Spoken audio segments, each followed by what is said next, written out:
শ্রম সংস্কার বাস্তবায়নে প্রধান উপদেষ্টার আহ্বান। প্রধান উপদেষ্টা মোহাম্মদ ইউনূস বলেছেন, শ্রমিকদের আগের অবস্থায় রেখে নতুন বাংলাদেশ গড়া সম্ভব নয়। তিনি শ্রম সংস্কার কমিশনের সুপারিশ বাস্তবায়নের উপর জোর দিয়ে বলেন, আমাদের প্রথম কাজ হল শ্রম সংস্কার কমিশনের সুপারিশ অনুযায়ী আশু করণীয় নিয়ে যাত্রা শুরু করা। এরপর প্রতিটি সুপারিশ অক্ষরে অক্ষরে পালন করতে হবে। বৃহস্পতিবার ঢাকায় বাংলাদেশ চীন মৈত্রী সম্মেলন কেন্দ্রে মে দিবস ও জাতীয় পেশাগত স্বাস্থ্য ও সেফটি দিবস উপলক্ষে আয়োজিত অনুষ্ঠানে প্রধান অতিথির বক্তব্যে তিনি এসব কথা বলেন। শ্রমিক মালিক এক হয়ে গড়ব এদেশ নতুন করে স্লোগানে এবারের মে দিবস উদযাপিত হয়। অনুষ্ঠানে তিনি ৫ জন শ্রমিকের পরিবারের হাতে শ্রমিক কল্যাণ ফাউন্ডেশনের আর্থিক সহায়তার চেক তুলে দেন।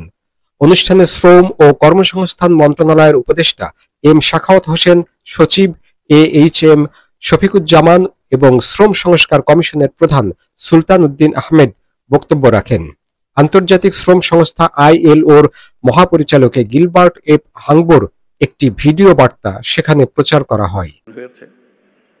এবারের অর্থ ভিন্ন, এই জন্য ভিন্ন, আমরা এই প্রতিশ্রুতি নিয়ে সরকার যাত্রা শুরু করেছে,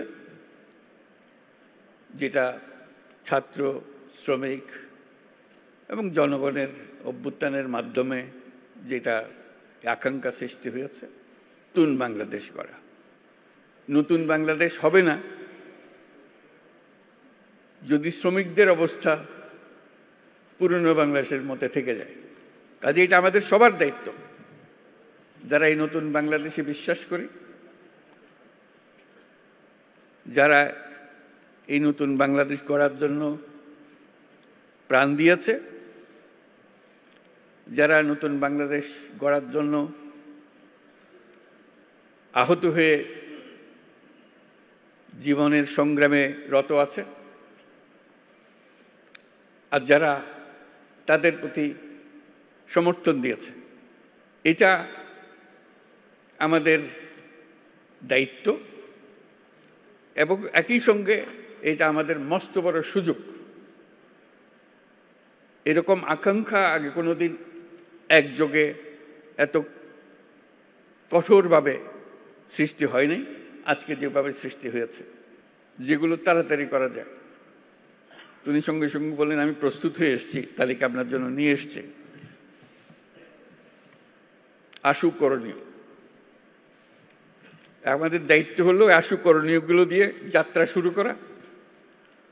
এগুলো করণীয়গুলো সমাপ্ত করার পরে কঠিনগুলো আস্তে আস্তে আমরা রওনা হব।